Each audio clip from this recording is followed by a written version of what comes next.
Hello, good morning students.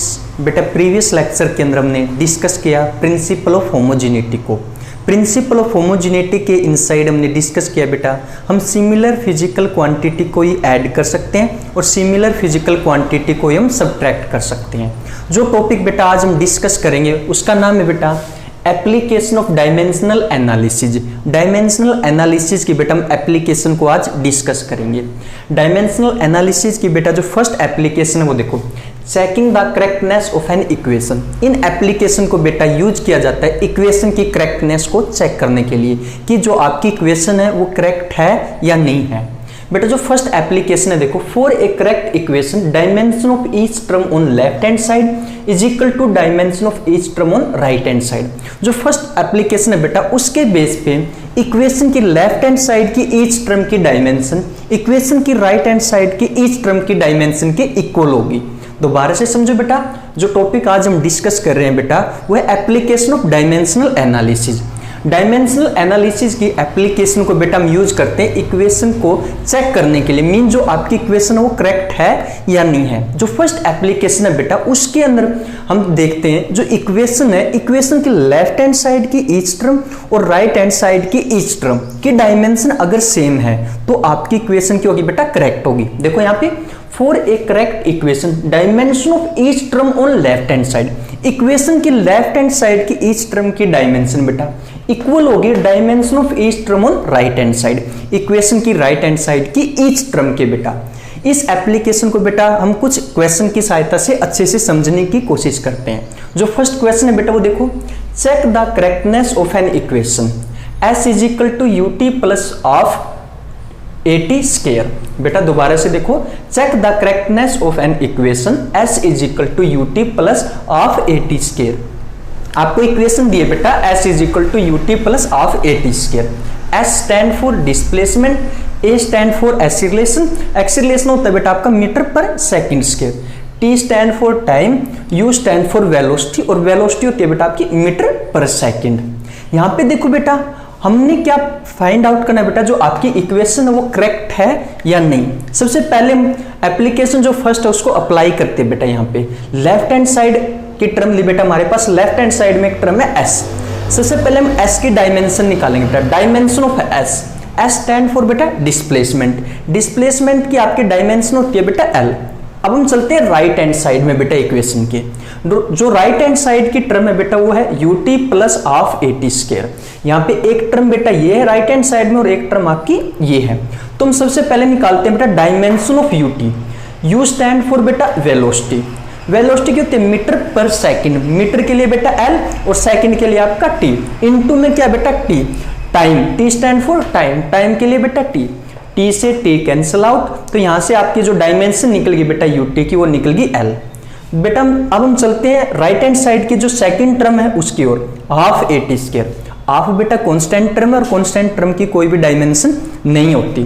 तो हम निकालते हैं बेटा a stand for acceleration, acceleration क्या होता है आपका मीटर पर सेकंड स्क्वायर, मीटर के लिए बेटा आपका l और सेकंड स्क्वायर के लिए t का स्क्वायर बेटा, इनटू में t, यानी t स्टैंड फॉर टाइम यानी कि t का स्क्वायर, t स्क्वायर से t स्क्वायर कैंसिल आउट बेटा, यहाँ पे क्या निकल गया आपकी l। तो यहाँ पे देखो बेटा लेफ्ट हैंड साइड की डायमेंशन इक्वल है राइट हैंड साइड की ईच टर्म की डायमेंशन के। तो इस तरीके से हम कह सकते हैं जो आपकी इक्वेशन है बेटा ये क्या है, करेक्ट है। दोबारा से समझो बेटा, जो फर्स्ट एप्लीकेशन है वो हमें क्या बताती है, इक्वेशन की लेफ्ट हैंड साइड की ईच टर्म और इक्वेशन की राइट हैंड साइड की ईच टर्म की डायमेंशन क्या होगी, सेम होगी। अगर डायमेंशन सेम है तो ही आपकी इक्वेशन क्या बेटा करेक्ट है। देखो जो हमारा फर्स्ट क्वेश्चन था उसके अंदर हमने क्या किया, इक्वेशन ली बेटा s is equal to ut plus of 80 square. यहाँ पर जो s है वो स्टैंड करता है डिस्प्लेसमेंट के लिए और t स्टैंड करता है बेटा टाइम के लिए, a स्टैंड होता है एक्सीलरेशन के लिए, वो होता है आपका मीटर पर सेकंड स्क्वायर और u स्टैंड करता है बेटा वेलोसिटी के लिए, वेलोसिटी होती है आपकी मीटर पर सेकंड बेटा। तो सबसे पहले हम अप्लाई करते हैं एप्लीकेशन को बेटा, जो फर्स्ट एप्लीकेशन है डायमेंशनल एनालिसिस की उसको अप्लाई करते हैं। देखो सबसे पहले हमने क्या किया, लेफ्ट हैंड साइड की टर्म ली बेटा, लेफ्ट हैंड साइड में आपके पास सिर्फ एक टर्म है s, तो dimension of s stand for displacement और डिस्प्लेसमेंट की आपकी डायमेंशन होती है बेटा l। तो उसके बाद हम चलते हैं इक्वेशन के राइट हैंड साइड में बेटा। राइट हैंड साइड की जो आपकी इक्वेशन है वो बेटा ut plus of at square. यहाँ पर दो टर्म है बेटा राइट हैंड साइड में, एक आपकी ये टर्म और एक आपकी ये टर्म बेटा। सबसे पहले हम निकालते हैं dimension of ut। u stand for बेटा वेलोसिटी। वेलोसिटी क्या होती है आपकी मीटर पर सेकंड। मीटर के लिए बेटा हम यूज करेंगे l और सेकंड के लिए t। इनटू में बेटा time, t stand for time, यानी कि इसके लिए भी t। t से t कैंसिल आउट बेटा, यहाँ पे आपकी डायमेंशन निकल गई l। उसके बाद हम चलते हैं बेटा सेकंड टर्म की ओर। ऑफ क्या आपकी कांस्टेंट टर्म है बेटा, और कांस्टेंट टर्म की कोई भी डायमेंशन नहीं होती, यानी कि a stand for acceleration. Acceleration क्या होता है बेटा आपका मीटर पर सेकंड स्क्वायर। मीटर के लिए हम यूज करते हैं l और सेकंड के लिए t स्क्वायर बेटा। इनटू में t स्टैंड फॉर टाइम, यानी कि t का स्क्वायर। t स्क्वायर से t स्क्वायर कैंसिल आउट बेटा, तो आपकी यहाँ पे भी डायमेंशन क्या निकल गई l। तो इस तरीके से हम कह सकते हैं जो लेफ्ट हैंड साइड की टर्म की डायमेंशन इक्वल है राइट हैंड साइड की इस टर्म की डायमेंशंस के। तो इस तरीके से जो आपकी ये इक्वेशन है ये क्या है बेटा डायमेंशनल तौर पे करेक्ट है। जो हमारा सेकंड क्वेश्चन है बेटा एक बार उसको देखो अच्छे से समझो। Check the correctness of an equation t is equal to 2 pi under root l by g। t is equal to 2 pi under root l by g बेटा। t stand for time, l stand for length, g stand for acceleration due to gravity, जो कि बेटा metre पर second square. सबसे पहले हम बेटा application को अप्लाई करते हैं। जो एप्लीकेशन का रूल है वो क्या कहता है, लेफ्ट हैंड साइड की ईच टर्म किसके इक्वल होगी, राइट हैंड साइड की ईच टर्म के डायमेंशनल फॉर्मूला के बेटा। मींस लेफ्ट हैंड साइड का डायमेंशन सेम होगा राइट हैंड साइड के डायमेंशन के, ईच टर्म के बेटा, प्रत्येक टर्म के। लेफ्ट हैंड साइड में बेटा जो आपकी टर्म है वो सिर्फ एक है t stand for time. Dimension of t क्या निकलेगी बेटा आपकी t। अब हम लेते हैं राइट हैंड साइड की बेटा। राइट हैंड साइड की आपकी टर्म है 2 pi under root l by g. आपको पता है बेटा 2 पाई क्या है, कांस्टेंट है, और कांस्टेंट का कोई भी डायमेंशन नहीं होता। तो dimension of under root l by g. l stand for बेटा लेंथ, लेंथ के लिए आपका आ गया l। g stand for acceleration due to gravity, वो होती है मीटर पर सेकंड स्क्वायर। मीटर के लिए हम यूज करेंगे बेटा l और सेकंड के लिए यूज करेंगे t स्क्वायर। तो l से l कैंसिल आउट बेटा, under root t square, under root से बाहर निकालेंगे तो क्या आ गया आपकी बेटा t आ गई। Means dimension of left hand side is equal to dimension of right hand side each term, यानी कि बेटा लेफ्ट हैंड साइड की ईच टर्म और राइट हैंड साइड की ईच टर्म की डायमेंशन क्या आपकी सेम है। तो इस तरीके से ये इक्वेशन भी आपकी डायमेंशनल तौर पे क्या है, करेक्ट है। दोबारा से समझो बेटा एक बार इस इक्वेशन को। देखो एप्लीकेशन में क्या कहती है, एप्लीकेशन में कहती है कि इक्वेशन को हम तभी करेक्ट मानेंगे जब इक्वेशन की लेफ्ट हैंड साइड की ईच टर्म और राइट हैंड साइड की ईच टर्म की डायमेंशन सेम होगी। लेफ्ट हैंड साइड की ईच टर्म और राइट हैंड साइड की ईच टर्म की डायमेंशन अगर सेम है तभी आपकी इक्वेशन क्या करेक्ट है बेटा। यहाँ पे देखो आपकी इक्वेशन क्या थी, t is equal to 2 pi under root l by g. t stand करता है बेटा टाइम के लिए और l stand for length, g stand for acceleration due to gravity. ये क्या होती है बेटा आपकी मीटर पर सेकंड स्क्वायर। एप्लीकेशन को अप्लाई करते हैं बेटा हम यहाँ पे लेफ्ट हैंड साइड की टर्म आपकी t बेटा, यहाँ से डायमेंशन निकालते हैं हम, t की निकल गई बेटा t स्टैंड फॉर टाइम। अब हम राइट हैंड साइड की ओर जाते हैं इक्वेशन में। राइट हैंड साइड की जो आपकी टर्म है बेटा इक्वेशन की 2 pi under root l by g. 2 pi आपकी कांस्टेंट टर्म है बेटा, कांस्टेंट का कोई भी डायमेंशन नहीं होता। तो अब हम डायमेंशन निकालेंगे अंडर रूट l बाय जी की। l stand for length, length के लिए बेटा l अंडर रूट के अंदर बेटा। g stand for acceleration due to gravity, acceleration due to gravity क्या होती है बेटा मीटर पर सेकंड स्क्वायर। मीटर के लिए l और सेकंड स्क्वायर के लिए t का स्क्वायर बेटा। तो यहां से आपका l से l कैंसिल आउट, यहां पे बचता है under root t square. Under root से बाहर निकालेंगे तो बेटा क्या आ गया आपका t, यानी कि लेफ्ट हैंड साइड की ईच टर्म की डायमेंशन राइट हैंड साइड की ईच टर्म की डायमेंशन के इक्वल है बेटा। तो इस तरीके से जो ये इक्वेशन है बेटा आपकी करेक्ट है बेटा। एक बार आप इसको नोट डाउन करें, उसके बाद हम नेक्स्ट क्वेश्चन की ओर चलते हैं बेटा। अब हम डिस्कस करेंगे नेक्स्ट क्वेश्चन को। क्वेश्चन क्या देखो, check the correctness of an equation. Equation की करेक्टनेस को चेक करो बेटा। इक्वेशन क्या आपकी h is equal to r rho g upon 2s cos theta. Equation क्या बेटा h is equal to r rho g upon 2s cos theta.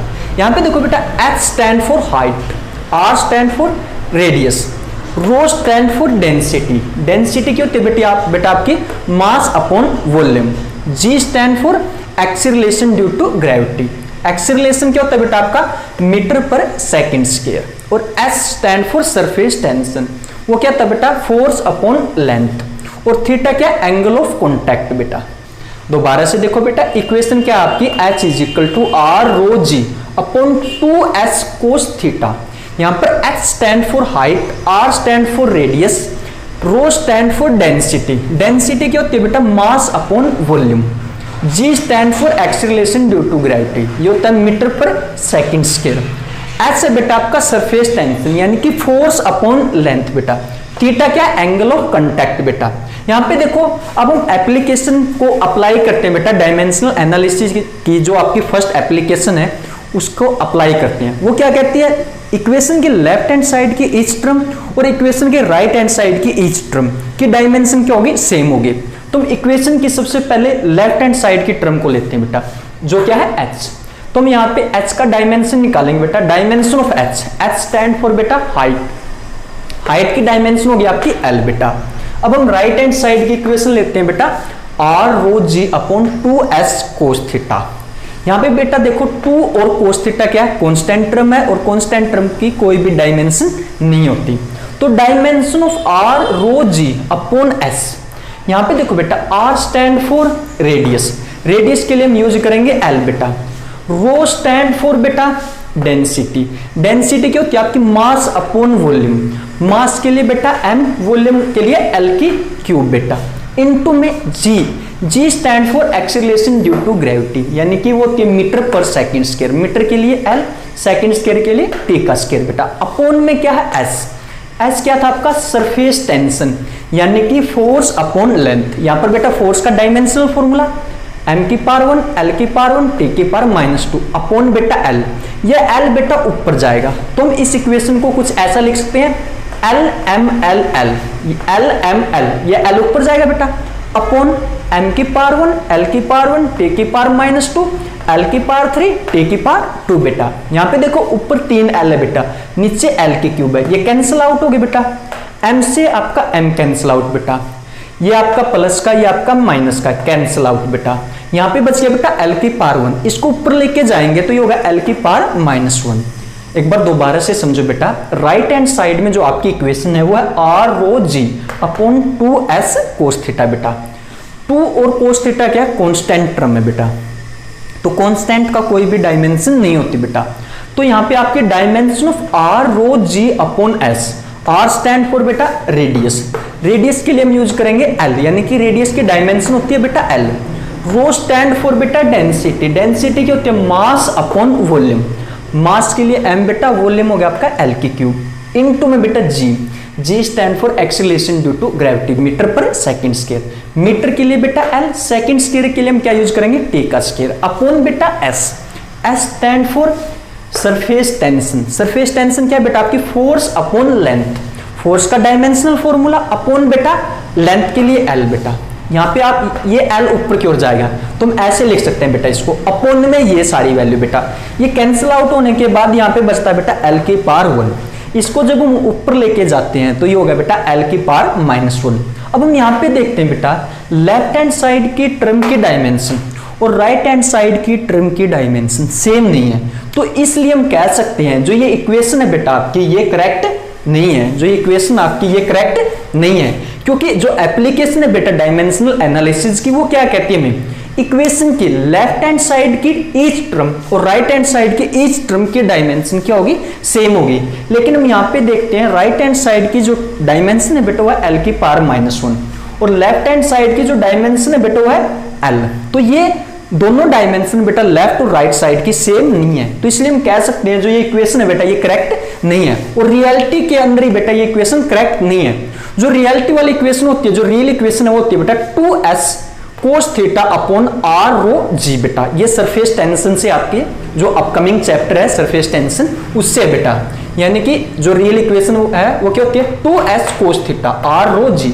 एक बार बेटा आप ओरिजिनल इक्वेशन से आप खुद ट्राई करेंगे तो फिर आपकी जो इक्वेशन है करेक्ट होगी बेटा। दोबारा से समझो, इस क्वेश्चन के अंदर आपको क्या दिया था बेटा, एक इक्वेशन दी थी, उस इक्वेशन को पूछा गया था कि ये इक्वेशन आपकी करेक्ट है या नहीं।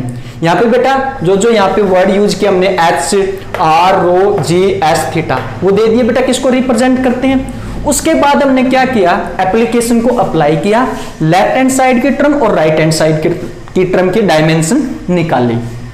लेफ्ट हैंड साइड की टर्म की डायमेंशन निकली बेटा आपकी ये, और राइट हैंड साइड की टर्म की डायमेंशन निकली आपकी ये।